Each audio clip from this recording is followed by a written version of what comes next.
여러분 안녕하십니까? 대구 경북 소식입니다. 대구와 경북 지역은 오늘 대체로 맑은 가운데 일교차가 큽니다. 아침 최저 기온은 대구가 8.2도, 안동이 2.5도, 포항이 10도 등으로 어제보다 2도 정도 낮았습니다. 낮 최고 기온은 대구가 19도 등 17도에서 20도 분포로 어제와 비슷하겠습니다. 오늘은 황사의 영향에서 벗어나 공기가 깨끗합니다. 삼성전자가 스마트폰 생산량의 20%인 6천만 대를 중국 업체 통째로 맡기기로 했습니다. 구미는 고급 폰을 만들기 때문에 영향이 없다는 게 삼성전자의 설명이지만 지역의 부품업계는 그 여파가 심각하고 광범위할 걸로 보고 우려하고 있습니다. 한태현 기자의 보도입니다. 삼성전자가 내년부터 연간 생산량 3억 대 가운데 20%인 6천만 대를 중국 업체의 설계에서부터 부품 조달, 조립까지 통째로 맡깁니다. 주문자 생산인 OEM 방식이 아닌 제조자 개발 생산인 ODM 방식입니다. 중국 저가 스마트폰 공세에 살아남기 위해서입니다. 구미에는 전체 제작 물량이 4에서 5% 남아있는데 이마저도 위태로운 상황입니다. 구미시는 프리미엄폰 시장을 다루는 구미 사업장에는 영향을 크게 받지 않을 것으로 전망하고 있습니다. 직접적인 영향은 없을 걸로 생각합니다. 다만 소기업, 중소기업 중에 이제 금형이라든가 가공 쪽에 일부 간접적인 영향은 있을 수 있습니다. 그래서 현재 예의주시하고 있고. 지역 삼성전자 협력업체의 전망과는 차이가 납니다. 지금은 영향을 안 받겠지만 나중에는 부품업체들 다 망하겠죠. 어쩔 수 없어요. 왜냐하면은 삼성전자 정책 자체가 그런 거고 부품업체뿐만 아니라 모든 업체가 영향을 받는다고 봐야 되죠. 부품 국산화를 위해 노력하는 협력업체에 분명 타격을 줄 수밖에 없습니다. 중국산 휴대폰이 많이 확대된다 한다면은 그런 국산화가 된다 하더라도 시장 개척하는 데 어려움이 있을 것 같고요. 글로벌 시장에서 살아남아야 한다는 현실 속에 한때 연 1억 대 스마트폰을 생산해 지역 경제를 이끌었던 삼성전자의 명성이 점차 사라지고 있습니다. MBC 뉴스 한태현입니다.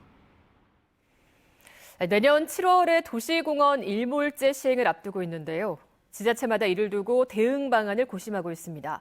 그런데 영주시가 미세먼지 문제에 대응하고 쾌적한 주거 환경을 조성하겠다며 공원 내 사유지를 과감하게 매입하고 있습니다. 조동진 기자입니다.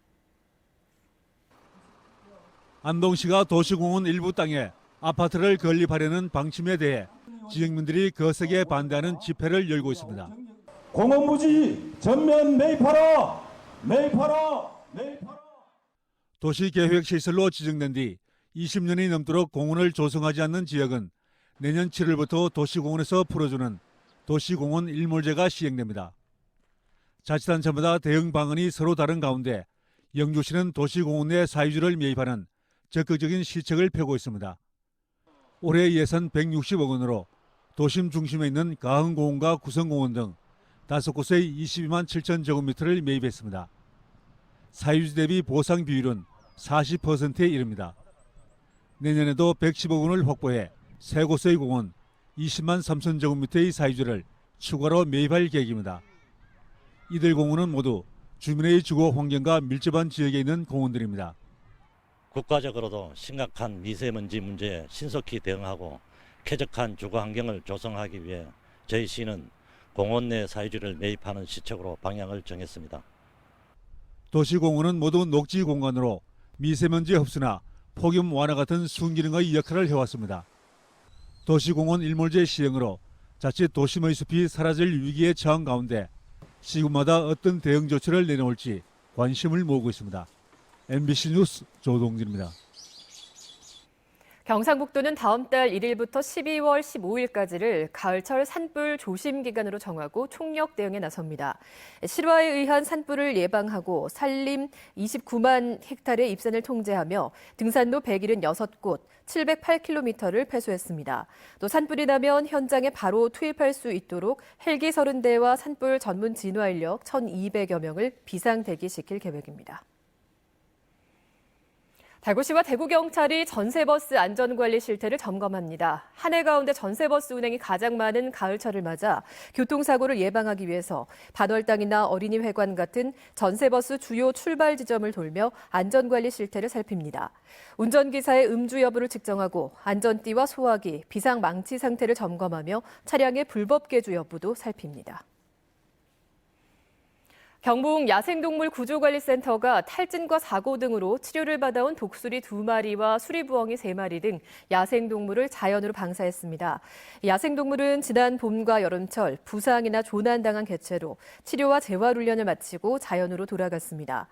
야생동물 구조센터는 올해 들어 지금까지 388마리의 동물을 구조해 102마리를 자연으로 돌려보냈습니다. MBC 930 뉴스를 마칩니다. 내일 뵙겠습니다. 고맙습니다.